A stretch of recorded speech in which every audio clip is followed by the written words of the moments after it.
कजाकी part 2। मेरी बाल स्मृतियों में कजाकी एक ना मिटने वाला व्यक्ति है। आज 40 साल गुजर गए, लेकिन कजाकी की मूर्ति अभी तक आंखों के सामने नाच रही है। मैं उन दिनों अपने पिता के साथ आजमगढ़ की एक तहसील में था। कजाकी पासी जाति का था, बड़ा ही हंसमुख, बड़ा ही साहसी, बड़ा ही जिंदा दिल। वह रोज़ शाम को डाक का थैला लेकर आता, रात भर रहता और सवेरे डाक लेकर चला जाता। शाम को फिर उधर से डाक लेकर आता। मैं दिन भर एक उद्विग्न दशा में उसकी राह देखा करता। ज्यों ही 4 बजते व्याकुल होकर सड़क पर आकर खड़ा हो जाता और थोड़ी देर में कजाकी कंधे पर बल्लम रखे उसकी झुनझुनी बजाता। दूर से दौड़ता हुआ आता दिखलाई देता। वह सांवले रंग का गठीला लंबा जवान था।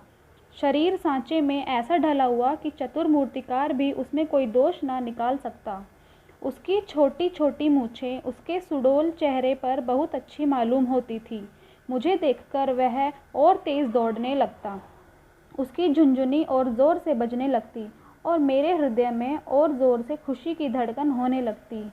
हर्ष रितेरक में मैं दौड़ पड़ता और एक क्षण में कजाकी का कंधा मेरा सिंहासन बन जाता। वह स्थान मेरी अभिलाषाओं का स्वर्ग था। स्वर्ग के निवासियों को भी शायद वह आनंद न मिलता होगा जो मुझे कजाकी के विशाल कंधों पर मिलता था। संसार मेरी आंखों में तुच्छ हो जाता जब कजाकी मुझे कंधे पर लिए हुए दौड़ने लगता। तब मुझे ऐसा मालूम होता मानो मैं हवा के घोड़े पर उड़ा जा रहा हूँ। कजाकी डाकखाने में पहुँचा तो पसीने से तर रहता, लेकिन आराम करने की आदत न थी। थैला रखते ही वह हम लोगों को लेकर किसी मैदान में निकल जाता। कभी हमारे साथ खेलता, कभी बिरहे गाकर सुनाता और सभी कहानियाँ सुनाता। उसे चोरी और डाके, मारपीट, भूत प्रेत की सैकड़ों कहानियाँ याद थी। मैं ये कहानियाँ सुनकर विस्मयपूर्ण आनंद में मग्न हो जाता। उसकी कहानियों के चोर और डाकू सच्चे योद्धा होते थे, जो अमीरों को लूटकर दीन दुखी प्राणियों का पालन करते थे। मुझे उन पर घृणा के बदले श्रद्धा होती थी। एक दिन कजाकी को डाक का थैला लेकर आने में देर हो गई। सूर्यास्त हो गया और वह दिखलाई न दिया। मैं खोया हुआ सा सड़क पर दूर तक आंखें फड़फड़ाकर देखता था, पर वह परिचित दिखाई न देता था। कान लगाकर सुनता था। झुनझुन की आवाज़, आमोद में ध्वनि न सुनाई देती थी। प्रकाश के साथ मेरी आशा भी मलिन होती जाती थी। उधर से किसी को आते देखता तो मैं उनसे पूछता, कजाकी आता है? पर या तो कोई सुनता ही ना था या केवल सिर हिला देता था। सहसा झुनझुन की आवाज़ कानों में आई। मुझे अंधेरों में चारों ओर भूत ही दिखलाई देते थे, यहाँ तक माता जी के कमरे में ताक पर रखी हुई मिठाई भी। अंधेरा हो जाने के बाद मेरे लिए त्याज्य हो जाती थी, लेकिन वह आवाज़ सुनते ही मैं उसकी तरफ ज़ोर से दौड़ा। हाँ, वह कजाकी ही था। उसे देखते ही मेरी विकलता क्रोध में बदल गई। मैं उसे मारने लगा, फिर रूठ करके अलग खड़ा हो गया। कजाकी ने हंसकर कहा, मारोगे तो मैं एक चीज़ लाया हूँ, वह न दूंगा। मैंने सहसा कह करके कहा, जाओ, मत देना, मैं लूँगा ही नहीं। कजाकी, अभी दिखा दूँ तो दौड़कर गोद में उठा लोगे? मैंने पिघलकर कहा, अच्छा दिखा दो। कजाकी कहता है, तो आकर मेरे कंधे पर बैठ जाओ, भाग चलूँ? आज बहुत देर हो गई है, बाबूजी बिगड़ रहे होंगे। मैंने अकड़कर कहा, पहले दिखाओ। मेरी विजय हुई। अगर कजाकी को देर का डर न होता और वह 1 मिनट भी और रुक जाता तो शायद पासा पलट जाता। उसने कोई चीज़ दिखलाई जिससे वह एक हाथ से छाती से चिपकाए हुए था। लंबा मुंह था और आंखें चमक रही थी। मैंने दौड़कर उसे कजाकी की गोद से ले लिया। वह हिरन का बच्चा था। आह, मेरी उस खुशी का कौन अनुमान करेगा। तब से कठिन परीक्षा पास की, अच्छा पद भी पाया, राय बहादुर भी हुआ, पर वह खुशी फिर न हासिल हुई। मैं गोद के लिए उसके कोमल स्पर्श का आनंद उठाता घर की ओर दौड़ा। कजाकी को आने में क्यों देर क्यों इतनी देर हुई, इसका ख्याल ही ना रहा। मैंने पूछा, यह कहाँ मिला कजाकी? कजाकी कहता है, भैया यहाँ से थोड़ी दूर पर एक छोटा सा जंगल है, उसमें बहुत से हिरन हैं। मेरा बहुत ही जी चाहता था कि कोई बच्चा मिल जाए तो तुम्हें दे दूँ। आज यह बच्चा हिरनों के झुंड के साथ दिखलाई दिया। मैं झुंड की ओर दौड़ा तो सबके सब भागे।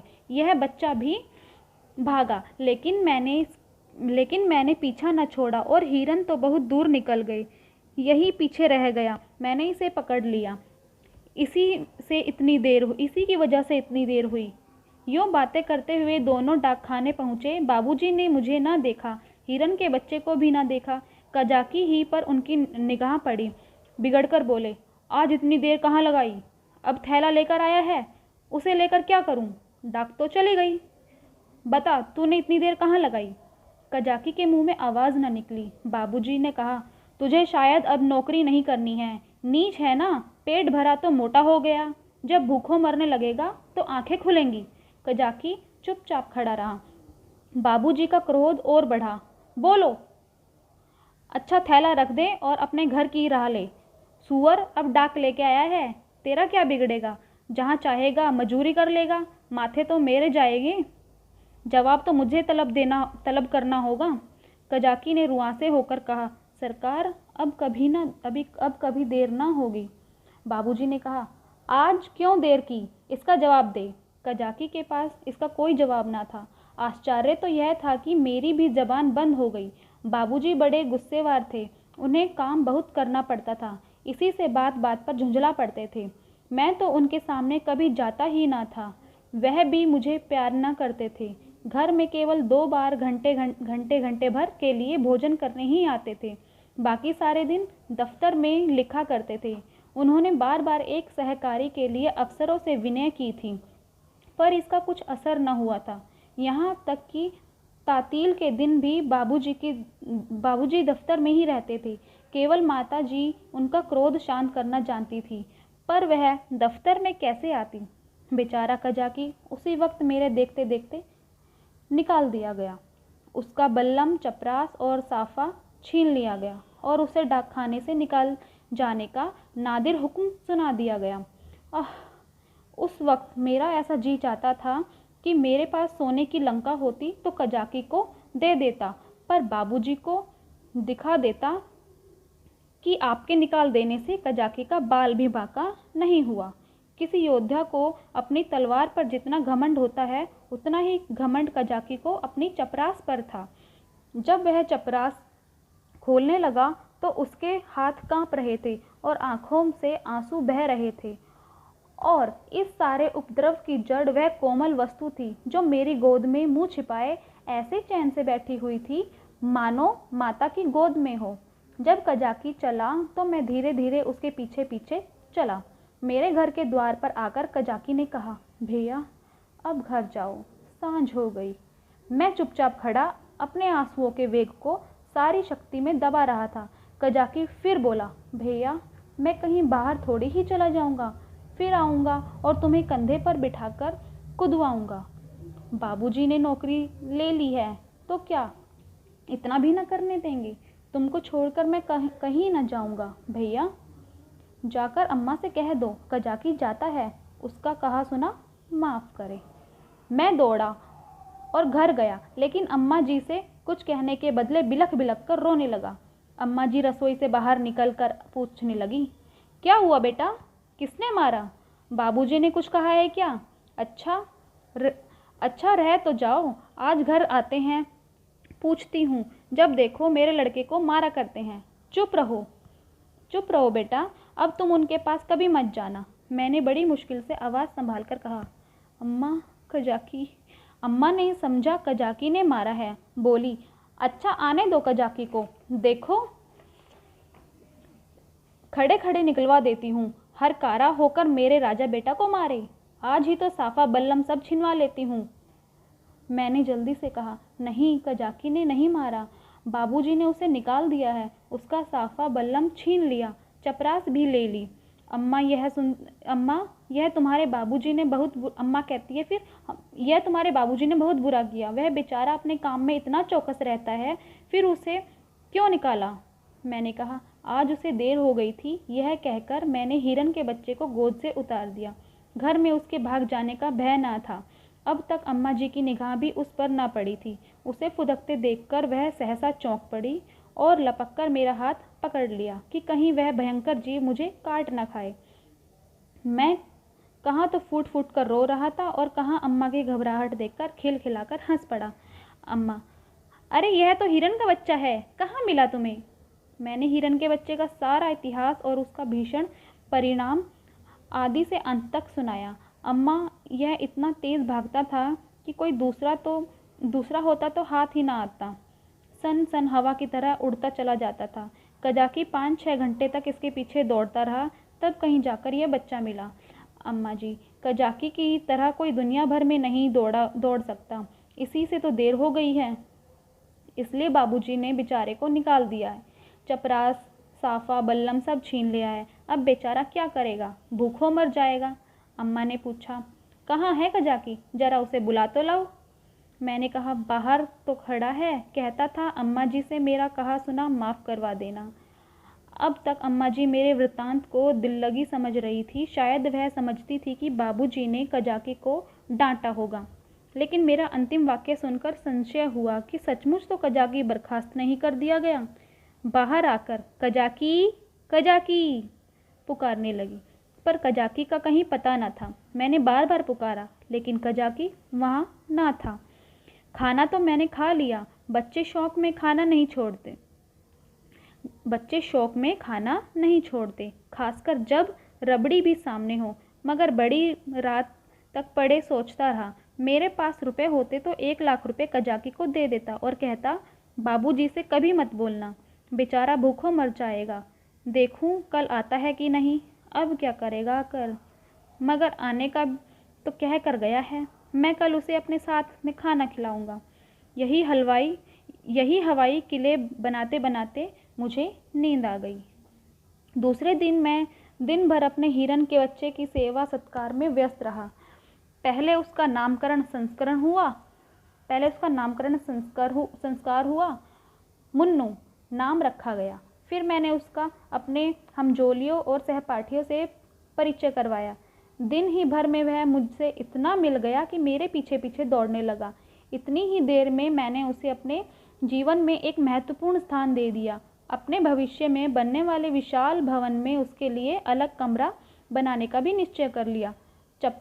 चारपाई, सैर करने की फिटन आदि की भी योजना कर ली। लेकिन संध्या होते ही मैं जब कुछ छोड़ छाड़ कर सड़क पर जा खड़ा हुआ और कजाकी की बाट जोहने लगा। जानता था कि कजाकी निकाल दिया गया है, अब उसे यहाँ आने की कोई ज़रूरत नहीं रही।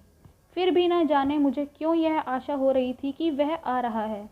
एकाएक मुझे ख्याल आया कि कजाकी भूखों मर रहा होगा। मैं तुरंत घर आया। अम्मा दिया बाती कर रही थी। मैंने चुपके से एक कटोरी में आटा निकाला। आटा हाथों में लपेटे टोकरी से गिरते आटे की एक लकीर बनाता हुआ भागा। आकर सड़क पर खड़ा हुआ ही था कि कजाकी सामने से आता दिखलाई दिया। उसके पास बल्लम भी थी, कमर में चपरास भी थी, सिर पर साफा भी बंधा हुआ था। बल्लम में डाक का थैला भी बंधा हुआ था। मैं दौड़कर उसकी कमर से चिपट गया और विस्मित होकर बोला, तुम्हें चपरास और बल्लम कहाँ से मिल गया कजाकी? कजाकी ने मुझे उठाकर कंधे पर बैठलाते हुए कहा, वह चपरास किस काम की थी भैया? यह तो गुलामी की चपरास थी। यह पुरानी खुशी की चपरास है। पहले सरकार का नौकर था, अब तुम्हारा नौकर हूँ। यह कहते कहते उसकी निगाह टोकरी पर पड़ी जो वहीं रखी थी। बोला, यह आटा कैसा है भैया? मैंने सकुचाते हुए कहा, तुम्हारे लिए ही तो लाया हूँ। तुम भूखे होंगे, आज क्या खाया होगा? कजाकी की आंखों में तो ना देख सका, उसके कंधे पर बैठा हुआ था। हाँ, उसकी आवाज़ से मालूम हुआ कि उसका गला भर आया है। बोला, भैया क्या रूखी ही रोटियां खाऊंगा? दाल, नमक, घी और तो कुछ भी नहीं है? मैं अपनी भूल पर बहुत लज्जित हुआ। सच तो है, बेचारा रूखी रोटियां कैसे खाएगा? लेकिन नमक, दाल, घी कैसे लाऊं? अब तो अम्मा चौके में होंगी। आटा लेकर तो किसी तरह भाग आया था। अब ये 3 चीज़ें कैसे लाऊंगा? अम्मा से मांगूंगा तो कभी ना देंगी। एक एक पैसे के लिए तो घंटों रुलाती हैं। इतनी सारी चीज़ें देने के इतनी सारी चीज़ें क्यों देने लगी भला? एकाएक मुझे एक बात याद आई। मैंने अपनी किताबों के बस्तों में कई आने पैसे रख रखे थे। मुझे पैसे जमा करके रखने में बड़ा आनंद आता था। मालूम नहीं अब वह आदत क्यों बदल गई। अब भी वही हालत होती तो शायद इतना फाकेमस्त न रहता। बाबूजी मुझे प्यार तो कभी न करते थे, पर पैसे देते थे। शायद अपने काम में व्यस्त रहने के कारण मुझसे पिंड छुड़ाने के लिए इसी नुस्खे को सबसे आसान समझते थे। इनकार करने में मेरे रोने और मचलने का भय था। इस बाधा को वह दूर ही से टाल देते थे। अम्मा जी का स्वभाव इससे ठीक प्रतिकूल था। उन्हें मेरे रोने और मचलने से किसी काम में बाधा पड़ने का भय न था। आदमी लेटे लेटे दिन भर रोना सुन सकता है। हिसाब लगाते हुए जोर की आवाज़ से ध्यान बट जाता है। अम्मा मुझे बहुत प्यार करती थी, पर पैसे का नाम सुनते ही उनकी तैयारियां हैं उन्हें बदल जाती थी। मेरे पास किताबें न थी। हाँ, एक बस्ता था जिसमें डाक खाने के दो चार फार्म तय करके पुस्तक में रखे हुए थे। मैंने सोचा दाल, नमक और घी के लिए उतने पैसे काफ़ी ना होंगे। मेरी तो मुट्ठी में नहीं आते। यह निश्चय करके मैंने कहा, अच्छा मुझे उतार दो, मैं दाल और नमक ला दूँ, मगर रोज़ आया करोगे ना? कजाकी, भैया खाने को दोगे तो क्यों ना आऊँगा। मैंने कहा, मैं रोज़ खाने को दूँगा। कजाकी बोला, तो मैं रोज़ आऊँगा। मैं नीचे उतरा और दौड़कर सारी पूंजी उठा लाया। कजाकी को रोज़ बुलाने के लिए उस वक्त मेरे पास कोई नूर हीरा भी होता तो उसको भेंट कर देता। कजाकी ने विस्मित होकर पूछा, ये पैसे कहाँ से आए भैया? मैंने गर्व से कहा, मेरे ही तो हैं। कजाकी, तुम्हारी अम्मा जी तुमको मारेंगी। कजाकी ने फुसलाकर, मंगवा लिए होंगे। भैया इन पैसों की मिठाई ले लेना और आटा मटके में रख देना। मैं भूखों नहीं मरता। मेरे 2 हाथ हैं, मैं भला भूखा कैसे मर सकता हूँ? मैंने बहुत कहा कि मेरे पैसे हैं, लेकिन कजाकी ने ना लिए। उसने बड़ी देर तक इधर उधर की सैर करवाए, गीत सुनाए और मुझे घर पहुंचाकर चला गया। मेरे द्वार पर आटे की टोकरी भी रख दी। मैंने घर में कदम रखा ही था कि अम्मा जी ने डांट कर कहा, क्यों रे चोर, तू आटा कहाँ ले गया था? अब चोरी करना भी सीख गया है? बता किसको आटा दे आया है, नहीं तो तेरी खाल उधेड़ कर रख दूंगी। मेरी नानी मर गई है। अम्मा क्रोध में सिंहनी हो जाती है। सिट पिटाकर बोला, किसी को तो नहीं दिया? अम्मा, तूने आटा नहीं निकाला? देख कितना आटा सारे आंगन में बिखरा पड़ा है। मैं चुप खड़ा था। वह कितना ही धमकाती थी, पर मेरी जुबान न खुलती थी। आने वाली विपत्ति के भय से प्राण सूख रहे थे। यहाँ तक कि यह भी कहने की हिम्मत न पड़ी कि बिगड़ती क्यों हूँ। आटा तो द्वार पर रखा हुआ है और ना उठाकर लाते ही बनता था। मानो क्रिया शक्ति ही लुप्त हो गई हो, मानो पैर में हिलने का सामर्थ्य ही नहीं हो। सहसा कजाकी ने पुकारा, बहू जी, आटा द्वार पर रखा हुआ है, भैया मुझे देने को ले आए थे। यह सुनते ही अम्मा द्वार की ओर चली गई। कजाकी से वह पर्दा न करती थी। उन्होंने कजाकी से कोई बात की या नहीं यह तो मैं नहीं जानता, लेकिन अम्मा जी खाली टोकरी लिए हुए घर में आई। फिर कोठरी में जाकर संदूक से कुछ निकाला और द्वार की ओर गई। मैंने देखा उनकी मुट्ठी बंद थी। अब मुझसे वहाँ खड़ा ना रहा गया। अम्मा जी के पीछे पीछे मैं भी गया। अम्मा जी ने द्वार पर कई बार पुकारा, मगर कजाकी चला गया था। मैंने बड़ी धीरता से कहा, धीरे धीरे मतलब, मैं जाकर खोज लाऊं अम्मा जी? अम्मा जी ने किवाड़ बंद करते हुए कहा, तुम अंधेरे में कहाँ जाओगे? अभी तो यहीं खड़ा था। यहीं रहना, मैं आती हूँ। तब तक न जाने कहाँ खिसक गया। बड़ा संकोची है। आटा तो ले ही लेता ना। मैंने ज़बरदस्ती उसके अंगोछे में बांध दिया था। मुझे तो बेचारे पर बड़ी दया आती है। ना जाने बेचारे के घर में कुछ खाने को है कि नहीं। रुपया लाई थी कि दे दूंगी, पर ना जाने कहाँ चला गया। अब तो मुझे भी साहस हुआ। मैंने अपनी चोरी की पूरी कथा कह डाली। बच्चों का साथ समझकर बच्चे बनकर माँ बाप उन पर जितना असर डाल सकते थे, जितनी शिक्षा दे सकते हैं, उतने बूढ़े बनकर नहीं। अम्मा जी ने कहा, तुमने मुझसे पूछ क्यों नहीं लिया था? क्या मैं कजाकी को थोड़ा आटा ना देती? मैंने उसका उत्तर ना दिया। दिल में कहा, इस वक्त तुम्हें कजाकी पर दया आ गई है, जो चाहे दे डालो। लेकिन मैं मांगता तो मारने दौड़ती। हाँ, यह सोचकर चित्त प्रसन्न हुआ कि अब कजाकी भूखों ना मरेगा। अम्मा जी उसे रोज़ खाने को देंगी और वह रोज़ मुझे कंधे पर बिठाकर सैर कराएगा। दूसरे दिन मैं मुन्नू के साथ खेलता रहा। शाम को सड़क पर जाकर खड़ा हो गया, मगर अंधेरा हो गया और कजाकी का कहीं पता नहीं चला। रास्ते में सन्नाटा छा गया, पर कजाकी ना आया। मैं रोता हुआ घर आया। अम्मा जी ने पूछा, रोते क्यों हो बेटा? क्या कजाकी नहीं आया? मैं और ज़ोर से रोने लगा। अम्मा जी ने मुझे छाती से लगा लिया। मुझे ऐसा मालूम हुआ कि उनका भी कंठ रूंध हो गया है। उन्होंने कहा, बेटा चुप हो जाओ, मैं कल किसी हरकारे को भेजकर कजाकी को बुलवाऊंगी। मैं रोते रोते सो गया। सवेरे ज्यों ही आंखें खुली, मैंने अम्मा जी से कहा, कजाकी को बुलवा दो अम्मा। अम्मा ने कहा, आदमी गया है बेटा, कजाकी आता ही होगा। मैं खुश होकर खेलने लगा। मुझे मालूम था कि अम्मा जो बात कहती है उसे ज़रूर पूरा करती हैं। उन्होंने सवेरे ही एक हरकारे को भेज दिया था। 10 बजे तक मैं मुन्नू के लिए घर आया 10 बजे तक मैं मुन्नू को घर लेकर आया तो मालूम हुआ कि कजाकी अपने घर पर नहीं मिला। वह रात को भी घर पर ना गया। उसकी स्त्री रो रही थी कि ना जाने कहाँ चला गए। उसे भय था कि वह कहीं भाग गया है। बालकों का हृदय कितना कोमल होता है, इसका अनुमान दूसरा नहीं कर सकता। उनमें अपने भावों को व्यक्त करने के लिए शब्द नहीं होते।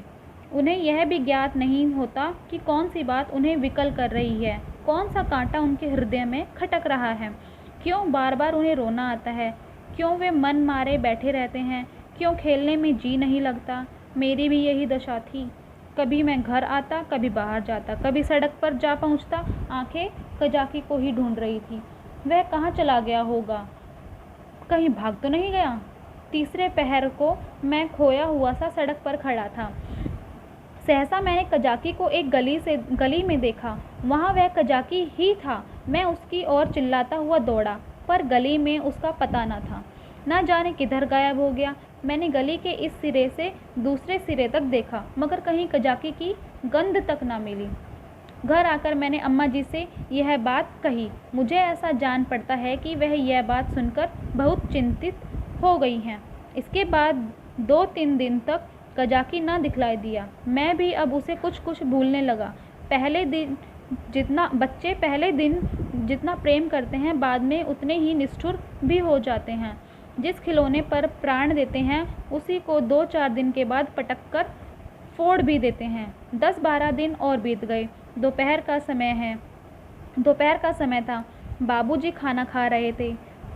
मैं मुन्नू के पैरों में पीनस की पैंजनियाँ बांध रहा था। एक औरत घूंघट निकाले आई और आंगन में खड़ी हो गई। उसके कपड़े फटे हुए और मैले थे, पर गोरी सुंदर स्त्री थी। उसने मुझसे पूछा, भैया बहू जी हैं क्या? मैंने उसके पास जाकर उसका मुंह देखते हुए कहा, तुम कौन हो? क्या बेचती हो? औरत कहती है, कुछ बेचती नहीं हूँ, तुम्हारे लिए ये कमलगट्टे लाई हूँ। भैया तुम्हें तो कमलगट्टे बहुत अच्छे लगते हैं ना? मैंने उसके हाथों से लटकती हुई पोटली को उत्सुक नेत्रों से देखकर पूछा, कहाँ से लाई हो? देखो। औरत कहती है, तुम्हारे हरकारे ने भेजा है भैया। मैंने उछलकर पूछा, कजाकी ने? औरत ने सिर हिलाकर हाँ कहा और पोटली खोलने लगी। इतने में अम्मा जी भी रसोई से निकलकर आई। उसने अम्मा जी के पैरों को स्पर्श किया। अम्मा जी ने पूछा, तू कजाकी की घरवाली है क्या? औरत ने सिर झुका लिया। अम्मा कहती है, आजकल कजाकी क्या करता है?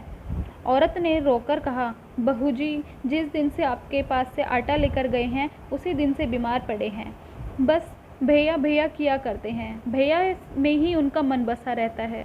चौंक चौंक कर भैया भैया कहते हुए द्वार की ओर दौड़ते हैं। न जाने उन्हें क्या हो गया है। बहू जी एक दिन मुझसे कुछ कहा न गया न सुना। घर से चल दिए और एक गली में जाकर छुपकर बैठकर भैया को देखते रहे। जब भैया ने उन्हें देख लिया तो भागे। तुम्हारे पास आते हुए लज जाते हैं। मैंने कहा, हाँ हाँ मैंने उस दिन तुमसे जो कहा था ना अम्मा जी, वो वही थे। अम्मा जी कहती है, घर में कुछ खाने पीने को है? औरत कहती है, हाँ बहू जी, तुम्हारे आशीर्वाद से खाने पीने का दुख नहीं है। आज सवेरे उठे और तालाब की ओर चले गए। बहुत कहती रही, बाहर मत जाओ, हवा लग जाएगी, मगर ना माने। मारे कमजोरी के पैर कांपने लगते हैं, मगर तालाब में घुसकर ये कमलगट्टे तोड़ लाए। तब मुझसे कहा, ले जा भैया को दे आ, उन्हें कमलगट्टे बहुत अच्छे लगते हैं। कुशल क्षेम पूछती आना। मैंने पोटली से कमलगट्टे निकाल लिए थे और मज़े से चख रहा था। अम्मा ने आंखें दिखलाई, मगर यहाँ इतना सब्र कहाँ? अम्मा ने कहा, कह देना सब कुशल है। मैंने कहा, यह भी कह देना कि भैया ने बुलाया है। ना जाओगे तो फिर तुमसे कभी ना बोलेंगे। हाँ। बाबूजी खाना खाकर निकल आए थे। तौलिए से हाथ मुंह पोंछते हुए बोले, यह भी कह देना कि साहब ने तुमको बहाल कर दिया है। जल्दी जाओ, नहीं तो कोई दूसरा आदमी रख लिया जाएगा। औरत ने अपना कपड़ा उठाया और चली गई। अम्मा ने बहुत पुकारा, वह न रुकी। शायद अम्मा जी उसे सीधा देना चाहती थी। अम्मा ने पूछा, सचमुच बहाल हो गया है? बाबूजी, और क्या, झूठे ही बुला रहा हूँ क्या? मैंने तो 5वें ही दिन उसकी बहाली की रिपोर्ट की थी। अम्मा, यह तुमने बहुत अच्छा किया। बाबूजी कहते हैं, उसकी बीमारी की यही दवा है। प्रातःकाल में उठा तो क्या देखता हूँ, कजाकी लाठी टेकता हुआ चला आ रहा है। वह बहुत दुबला हो गया था, मालूम होता था बूढ़ा हो गया है। हरा भरा पेड़ सूख कर ठूंठ हो गया था। मैं उसकी ओर दौड़ा और उसकी कमर से चिपक गया। कजाकी ने मेरे गाल चूमे और मुझे उठाकर कंधे पर बैठाने की चेष्टा करने लगा, पर मैं न उठ सका। तब वह जानवरों की भांति भूमि पर हाथों और घुटनों के बल खड़ा हो गया और मैं उसकी पीठ पर सवार होकर डाकखाने की ओर चला। मैं उस वक्त फूला न समाता था और शायद कजाकी मुझसे भी ज़्यादा खुश था। बाबूजी ने कहा, कजाकी तुम बहाल हो गए हो, अब कभी देर न करना। कजाकी रोता हुआ पिताजी के पैरों पर गिर पड़ा, मगर शायद मेरे भाग्य में दोनों सुख भोगने न लिखा था। मुन्नू मिला तो कजाकी छूटा, कजाकी आया तो मुन्नू हाथ से गया, और ऐसा गया कि आज तक उसके जाने का दुख है। मुन्नू मेरी ही थाली में खाता था। जब तक मैं खाने न बैठूं, वह भी कुछ न खाता था। उसे भात से बहुत ही रुचि थी, लेकिन जब तक खूब घी न पड़ा तो उसे संतोष न होता था। वह मेरे ही साथ सोता और मेरे ही साथ उठता था। सफाई तो उसे इतनी पसंद थी कि मल मूत्र त्याग करने के लिए घर से बाहर मैदान में निकल जाता था। कुत्तों से उसे चिढ़ थी, कुत्तों को घर में न घुसने देता। कुत्ते को देखते ही थाली से उठ जाता और उसे दौड़कर घर से बाहर निकाल देता था। कजाकी को डाकखाने में छोड़कर जब मैं खाना खाने गया तो मुन्नू भी आ बैठा। अभी 2-4 कोर खाए थे कि एक बड़ा सा झबरा कुत्ता आंगन में दिखाई दिया। मुन्नू उसे देखते ही दौड़ा। दूसरे घर में जाकर कुत्ता चूहा हो गया। झबरा कुत्ता उसे देखकर भागा। मुन्नू को अब लौट आना चाहिए था, मगर वह कुत्ता उसके लिए यमराज का दूत था। मुन्नू को उसे घर से निकालकर ही संतोष न हुआ। वह उसे घर के बाहर मैदान में भी दौड़ाने लगा। मुन्नू को शायद ख्याल न रहा कि यहाँ उसकी अमलदारी नहीं है। वह उस क्षेत्र में पहुँच गया है जहाँ झबरे का भी उतना ही अधिकार था जितना मुन्नू का था। मुन्नू कुत्तों को भगाते भगाते कदाचित अपने बाहुबल पर घमंड करने लगा था। वह यह न समझता था कि घर में उसकी पीठ पर घर के स्वामी का भय काम किया करता है। झबरे ने इस मैदान में आते ही उलटकर मुन्नू की गर्दन दबा ली। बेचारे मुन्नू के मुंह से आवाज़ तक न निकली। जब पड़ोसियों ने शोर मचाया तो मैं दौड़ा, देखा तो मुन्नू मरा पड़ा है और झबरे का कहीं कुछ पता नहीं। जीवन मूल्य हमारा है स्नेह भाव की अभिव्यक्ति, कर्तव्य परायण होना चाहिए, जीवों के प्रति प्रेम भावना होनी चाहिए और आत्मसम्मान की रक्षा करनी चाहिए।